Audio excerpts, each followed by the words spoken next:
राजा परीक्षित ने सुखदेव जी के चरणों में प्रणाम, क्योंकि अब सीधे पूतना मर्दन की कथा के बाद सुखदेव जी सीधे पहुंच रहे हैं, 3 महीना के है गए ठाकुर जी। तो प्रश्न मन में उठा कि भैया ये जब एक एक दिना इतने विस्तार से बता रहे तो फिर 6 दिना के बाद सीधे 3 महीना पे ही क्यों पहुंचे? बीच में ठाकुर जी की कोई लीला ही नहीं बताई। तो बोले परीक्षित को थोड़ा भय लगने लगा। आनंद तो बहुत आ रहा था, नेत्रों से आंसू गिर रहे हैं ठाकुर जी की लीला सुन के, लेकिन मन में थोड़ा सा हल्का सा संकोच उसके चित्त में आया कि मेरे जीवन के 7 दिन बचे हैं बस, और आज 5वां दिन है। मतलब परसों तो तक्षक सर्प आके डस देगा, उसका भय नहीं है परीक्षित को। परीक्षित को यह भय है कि कहीं परसों का दिन आ गया और ब्रज लीला ही रही, आगे लीला ही नहीं सुन पाया, मैं पूरी कृष्ण लीला विस्तार से नहीं सुन पाया तो फिर दिक्कत हो जाएगी।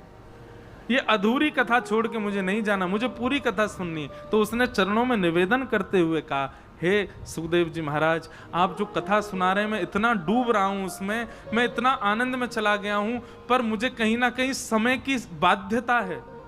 मुझे परसों तक्षक सर्प दस देगा, कम से कम उससे पूर्व में ही आप मुझे संपूर्ण लीला सुनाओ। शुकाचार्य जी बोले वैसे तो जब तक हम बैठे हैं तब तक तक्षक आएगा नहीं यहां पर, लेकिन एक ब्राह्मण ने 7 दिन की अवधि दी है, तो ब्रह्म वाक्यम जनार्दनम, तो 7 दिन का मर्यादा तो रखनी पड़ेगी। इसलिए अब कुछ प्रसंग ही जो जरूरी हैं, जो बहुत सुखदायी, उनको मैं सुनाऊंगा।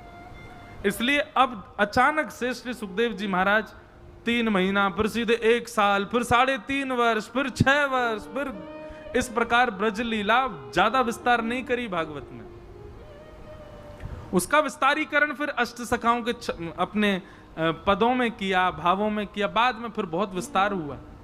पर उस समय सुखदेव की, परीक्षित की समय की बाध्यता देखते हुए सूक्ष्म में ही कहा।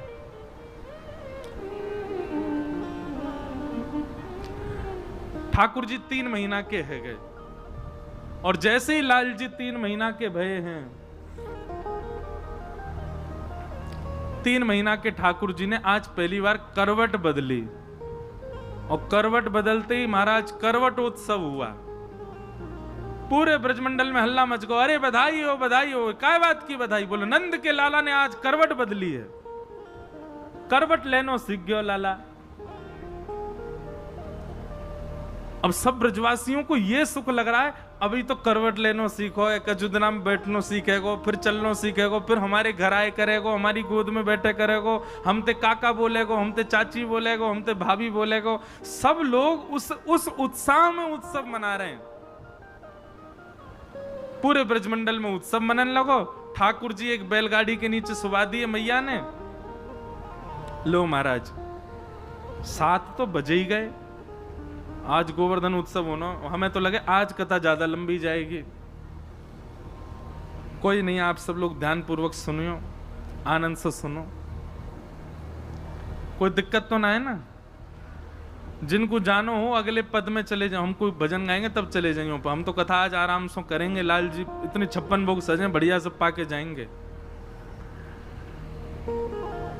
भगवान को एक बैलगाड़ी के नीचे सवाए दियो, तभी सक्टासुर आ गयो। भगवान ने एक पाम लंबो करके सक्टासुर को वध कर दियो। सकट भंजन लीला सुनाई गई। तत्पश्चात एक दिन भगवान यशोदा मैया की गोद में पौधे भये, तभी कंस के द्वारा भेजो गयो तीसरो राक्षस आयो, वह को नाम का तृणावर्त। और तृणावर्त जैसे ही आयो, भगवान ने मन में विचार करी,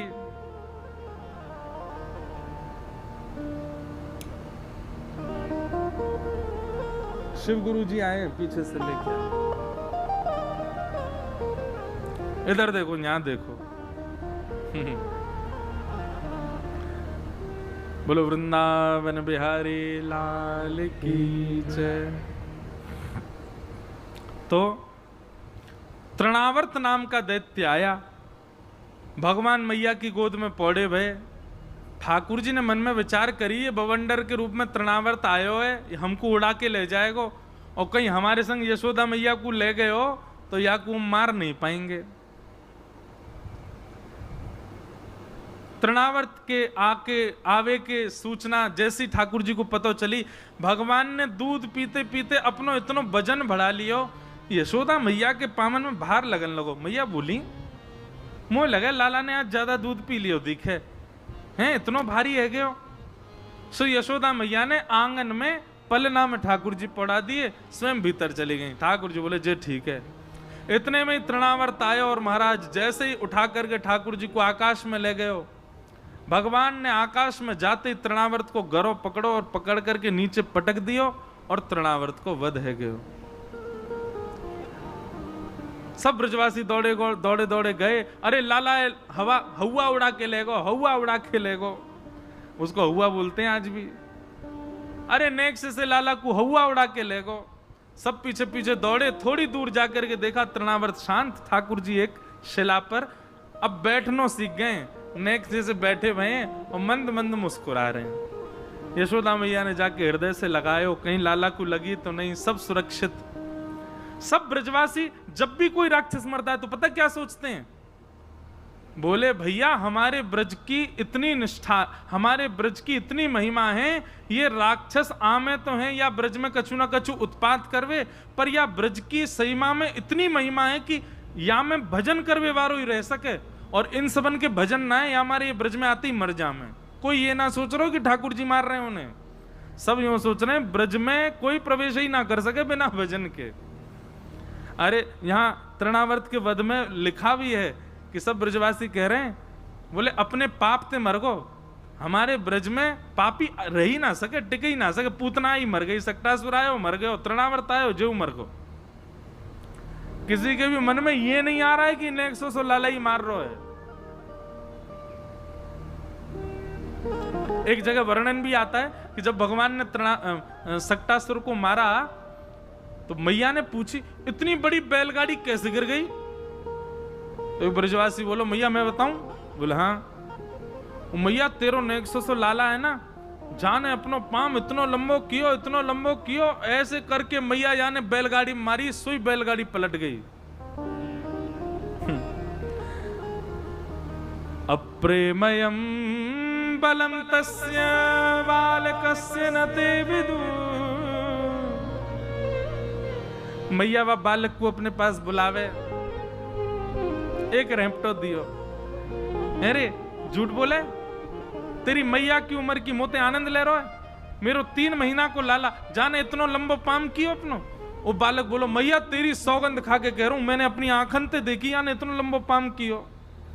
मैया ने पकड़ के दूसरा रेमटो दियो, भाग जाए यहां दिखियो मत, सौगंध और खा रहा हूं मेरी, मेरो लाला नेक्सो सो इतनी बड़ी बैलगाड़ी गिरा सके।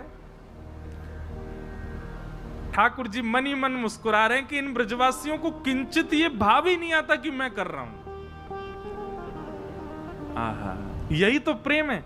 मैं कहा करता हूं कि प्रेमी व्यक्ति को प्रेम जब होता है ना तो प्रेम में कभी प्रभुता का दर्शन नहीं होता,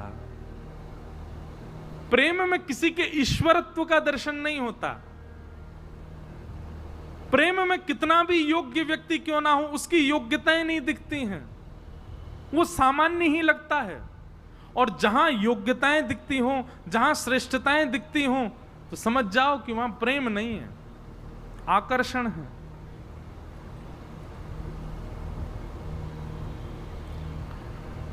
ठाकुर जी 1 बरस के है गए, अब 1 बरस के लाला है गए, लेकिन अभी तक नामकरण नहीं भयो।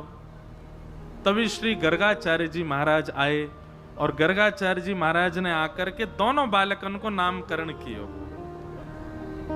अयम ही रोहिणी पुत्रो रमय श्लुहिदो गुणै आख्यास्यते राम इति बलाधिक्यात् बलं विदु। मैया ये आपका जो बालक है ये रोहिणी का पुत्र बलराम,